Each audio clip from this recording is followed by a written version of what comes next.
Has told us the stories about meeting at the Arlington Hotel, and we didn't have a building then, and the price of the meal, I'm quoting Jim now, was 25 cents. And Mrs. Millington made wonderful meals, and as time went by, I remember Jim said that the cost went up to 50 cents. Now, that was back in 1937. When the club began. We get into the 1940s, and the club, only having been organized for 3 or 4 years, started putting on an event called a Spring Frolic in the old arena. And also at that time, the men's club started bringing Santa Claus to town. Now, I don't really look that old, but I do remember, oddly enough, the 40s when Santa Claus came to town. And this has evolved quite a bit. When I was a little guy, and many of you were here as well, Santa Claus came on a horse-drawn sleigh, and kids would be quite excited, lined up downtown waiting, and you'd hear sleigh bells, and then he would arrive on a horse-drawn sleigh. And the packs were handed out that we're still handing out now. But of course, it's developed over the years, and now we not only have Santa Claus, but we have a whole parade, and as you know, and as I'll perhaps mention later, that's one of the things the men's club puts on in this town. Also, the men's club, when you think of Queen's Park over here, the men's club put in the first floodlights at the Queen's Park, and with that, apart from sports, it made it possible to have other events there. And so towards the end of the 40s, the men's club put on different occasions, a night of stars. And can you believe it? On those evenings, there'd be 2,000 people in the park. This was before television and all of these other forms of entertainment.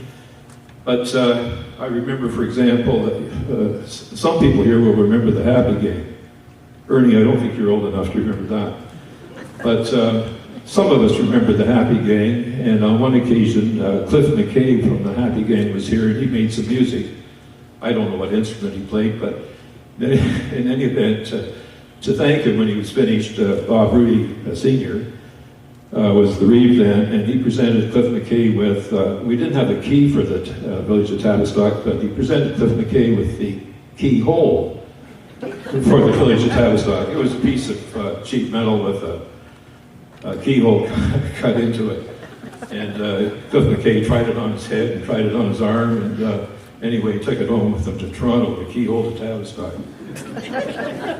Also, I remember that at these nights of the Night of Stars, frequently there was a scantily clad lady that would come and perform. I don't know what she did, perhaps she sang, but she did something on the stage.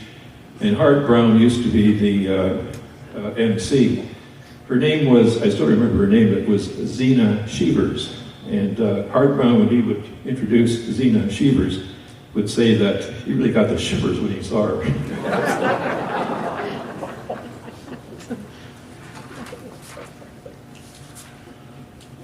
As we go along, I just want to mention the arena. Another little thing, some of them are big, some of them are little, but do you remember the tractor that was in the arena for many years? Help me with this one. It was a red, was it a Massey tractor? Was it International? But it was, we got it from Les Knight's, and it served until we got a Zamboni in the arena. The men's club bought this tractor, and in theory released it for $2 a year to the Recreation Commission. We never collected the $2, but it was there for years, and it worked perfectly because all through the winter it was started several times a day, and so it really ran great. And finally, when the Zamboni arrived, then we sold that tractor. Another event that was a lot of fun, and I'm glad to see that the couples are here, but I'm thinking back to the 1980s when we had what was called Elimination Dinner and Dance. And the MCs for that program was Doug Charest and Murray Roth. And when I say elimination dinner, you know what happened. You had tickets and they were drawn, and finally the last couple drawn won a trip somewhere. So I think sometimes it was to the Caribbean and maybe New York City. But the banter of those two guys, we were just doubled over with laughing listening to Doug Charest and Murray Roth. I noticed in 1985 that we spent $6,000 for floor coverings in the old arena. Well, then 10 years later, of course, along came the new arena. 1987, we had a 50th anniversary dinner and dance at the Memorial Hall, and there was music by the Royal Airs, and a message was read from our first president, Norm Small. Then in 1990, we did what I thought was a really gutsy thing. There was a girl by the name of Kathleen Cleland Moyer who just lived over here on Mariah Street, and she started a thing called the Tavistock Community Theater. And it was really lots of fun. And we, the men's club, they needed financial backing, so we said we would back this club, and they put on some wonderful evenings for a few years that were very funny. And things I remember Reuben Roth in a top hat, and the other thing that there was a lot of jokes about the five corners. And I guess we're still making jokes about them. When you get to 1996, this is when the new arena went up, and this club donated $55,000 to that arena. And as far as I know, that was the biggest contribution apart from the province of Ontario. I think that was the biggest contribution made by anybody. 2004, we got the new sauerkraut house. As you know, we feed 1,500 people. Again, we have to thank Brian and Cindy, that was in my notes as well, with whom we just, it would be almost impossible to put it on. And of course, the Memorial Hall here is so important in that regard. So let's hope that this hall is preserved because in the future, because this is the only facility in Tavistock that will hold this kind of event when you're feeding 1,500 people. Starting in 2005, we put up our sign at our building called the Community Partners sign, and it's rather nice. It tells us the coming events, the sauerkraut supper, the Santa Claus parade, and so on, fish fry. But it also says, quite often, new members welcome. And I like that very much because it indicates that we're not a closed society. We're just delighted if new members join us. Another really significant thing that we've done since 1991, every time there's a municipal election, the Men's Club has sponsored an all-candidates meeting. And I think that has been really a fantastic thing for us to do. Often, as Don would agree, this is probably the only place, and the other Don as well, this may be the only place in the township at the time of a municipal election where the candidates can speak and then be questioned by the electorate. 2007, we put in a wheelchair access to the Men's Club building. Dave Whiffen was the president that year. We operate the booth, as was mentioned, and that's good for the Recreation Commission, it's good for us, and it keeps us interfacing all the time, practically every day of the week with the public. And with that money that we earn from all these things that I've mentioned, we're able to put money into minor ball, minor hockey, the scouting movement, and may I say the scouting movement, ever since we started in 1937, it's the Men's Club that has been the sponsoring organization for the scouting movement in Tavistock, whether it be Cubs or Scouts or Girl Guides. So last year we gave a fair sum of money to the Girl Guides. And of course we give money to the Crokinole tournament, the skating carnival. We get involved in the fair ambassador contest and so on. As I mentioned a little earlier, we bring Santa Claus to town every year, and this has turned into quite a fancy parade. Years ago it was just Santa Claus that came, and even now, and I want to thank Steve Cahill. Where are you, Steve? Hold up your hand. There's Steve. this is a great event, and we still hand out about 500 packs to the kids, but not only a parade, but Santa Claus comes to see the kids. Our fingerprints are all over downtown Tavistock. When you go downtown, just as you see the benches down there, the trees, the flagpole at the center of town, which at this time of year turns into a Christmas tree by some magic. Also the fountain down there, we restored that fountain. It was Günther Kurzatz, who lived in Tavistock many years ago, and he helped us restore that fountain. And our own hall, which Doug and Diane Sparling look after in many ways to take the bookings. It's a great place for family events and special events, family anniversaries. Another flashback is that there was a time we went on a fair number of bus trips, and I remember, for example, on a couple of occasions going to the racetrack at London Fair, and we'd have dinner up above the fair, and then you could look out and see the races. But the bus trip I wanted to mention, really, there came a time when this building was being renovated and redone, and so we got a bus and we headed down to Delhi, and we toured the Belgian Hall and the German Hall there, and had a good time. And we got some ideas from their hall. Then we went on to Port Dover for a fish dinner. I see Ken Lichty's here, and we're a pretty close group, and if someone's not well or someone in the family's not well, Ken Lichty appears on the doorstep with a fruit basket, and makes you feel a lot better when somebody comes from the outside world. So, the current events right now, things that we do every year, I want to just summarize. There are 7 of them. Every year, of course, number 1, we have the sauerkraut supper. And so many people help, including people that aren't members, of course. But I just want to, I have to always say Bill Wetlaufer, and I hesitate to do that because I can look around, I see Ron Whiffen over there, all kinds of people. We all work at it, but Bill deserves special mention. But that's a fantastic event that really puts Tavistock on the map. If you have an event, 1,500 people come, that's significant, and it has been reported not only in the Tavistock Gazette, but also in the Toronto Star. Number 2, the fish fry. And here again, the brains behind that, and now there's many people working on it, but Martin Blickman dreamed up the fish fry. And Martin, where are you? Hold up your hand. So, and what did we feed last year? 650, 700? Last year was 575. This year was 600. Around 600. So, ladies, sometimes you think you've had big dinners at your place, but try feeding 600. Then I mentioned the number 3.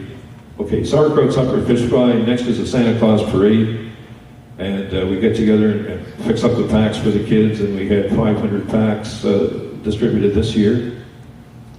And again, when I remember back years ago, it was always the men's club, but it used to be just Santa Claus. Now it's a really good parade. Another item, number 4, that I always think is special every year, and we've done it every year since 1949, it's the Rural Urban Night. And that's when we invite farm friends in, and we always have a great time with our farm friends, and we have a farm-related speaker that evening. Number 5, every year in the summer we have a golf tournament and a steak barbecue. And the steaks are really great. I always feel it's one of the best steak dinners that you could have anywhere all summer long. Number 6, the cleanup of Highway 59 from Tavistock to the Castle Side Road. Ron Brenneman, hold up your hand, Ron. He doesn't do it alone, but, and there's Keith. But Ron and many Brenneman family members, and Shauna Ward's here, and sometimes she brings 4-H members. And so we get that highway cleaned up, and that isn't that a great thing to do? And number 7, another thing that sticks in my mind when I think about the men's club is the Christmas dinner that we had with our ladies. And I'm going to take credit for this fact, that when I was the president in 1986, I invited Reverend Norman Morton to come and give a seasonal message. And that went over very well, and we've been doing the same thing ever since. We've always had a clergyman, a clergy person come and have a lovely dinner, and then a seasonal message. It's just one of the finest things that we do at the Christmas season in our family. And I'm sure many of you here would share that view. Now, in conclusion, how is our club doing at age 75? And Greg, you and I talked about this a little earlier this evening. But here again, I've got 7 points. So, folks, it won't take very long to run through them. First of all, this is what we're doing right. This is what makes the club work. And at age 75. First of all, we have 10 dinner meetings a year. Now, you know, there's other clubs that meet every week or every 2 weeks or twice a month, but we find that once a month is just about the right frequency, and when you do it once a month, you get a good turnout. And of course, we have those lovely dinners catered by the local ladies groups and the 4-H. Number 2, our meeting formats are good. We always have a fine dinner with those wonderful catering groups that I mentioned, and we have an interesting speaker. And then, although we often do a lot of big things, remember I mentioned the $55,000 to the arena, and now we've committed $10,000 to the Royal Reno in the park. Nonetheless, we don't spend a whole evening talking business. We deal with the business expeditiously so that the meetings are enjoyable. We go, we have fun, we have a good dinner, we do some business, but we don't talk business all evening. Number 4, I think something that makes our club particularly good is because it's a mixture of the membership between town and country. It's about 50-50. I think it makes a much stronger club when you have that mix, not all town, not all country. I think some of my farm friends would refer to that as hybrid vigor. Number 5, we try to make it known that new members are welcome. You know, there are some clubs that are kind of like private cliques, but we do the best we can to make it known that we're happy to have new members, and perhaps that's one of the reasons that we're up to 50 members now. And we have that sign that you'll see on in front of our building up there that says new members welcome. 6, dealing with our finances. I just want it known that we own a building in this town, and we pay our municipal taxes. And so, Don, they're paid on time, and we're very good corporate citizens. We make money, as you know, from working in that booth, putting on the fish fry, the sauerkraut supper, and so on. And then I told you, on the other hand, in any given year, we usually spend almost all our money in the community. And I just have to say also, when I talk about all the things we do, and I've mentioned, it's not just our club members, but we have so many people in the community that aren't actually club members, but come and help us in the booth, at the sauerkraut supper, at the fish fry. It doesn't matter what we're doing. All kinds of people join in. So it is a real community club. And number 7, well, I guess this is kind of a wind-up. In general, I would say things are looking pretty good as we reach the 75th year. And the best advice I can think of is to keep on bringing in new members and keep the monthly meetings interesting, and keep trying to keep the business portion not unduly long, and also to keep doing good things in the community. And so if we keep along that pattern, I would say we should be in really good position 25 years from now to have one heck of a 100th anniversary party. Now, ladies and gentlemen, that's a bit of a rundown on the men's club, where it's been and where it's at and its future. Now I have an announcement to make, and I'm asking for your attention as we make this announcement. I beg your pardon? Somebody said my sister was here tonight. I haven't seen her for 20 years. This is supposed to be a private meeting. I'm sorry, who are you? Does anybody know where Sherry Gladdy is? Sherry Gladding. Sherry! She's got blonde hair, but there's a lot of Oh, blonde hair. my sister, 20 years since I've seen. Come and give me a hug. Oh, I can't believe.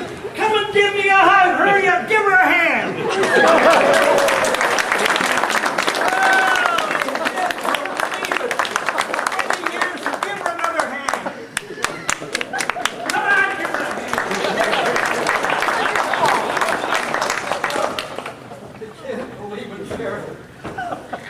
Oh my goodness, what an emotional moment. Oh, Sherry, what an emotional moment. I can't, 20 years. David, did you know? Don't pick your nose, Sherry. What's wrong with you? 20 years since I've seen you, darling. But my, have you aged. Oh, the memories are coming back hot and fast. Do you remember back on the farm how you used to bite your nails? You remember, she used to bite her nails something fierce until we made her wear shoes. I remember taking you to the doctors. She was just tiny wee, and I took her in the emergency ward at the hospital, and she said to the doctor, she said, "Doctor, can I ask you one of them there doctor questions?" He said, "Of course, Sherry, that's why I'm here." Well, she said, "Doctor, I notice that when I stand on my head, all the blood rushes to my head." He said, "That's right, honey, but you're a smart wee thing." Well, she said, "Doctor, why is it when I stand on my feet, all the blood don't rush to my feet?" He said, "Your feet ain't empty."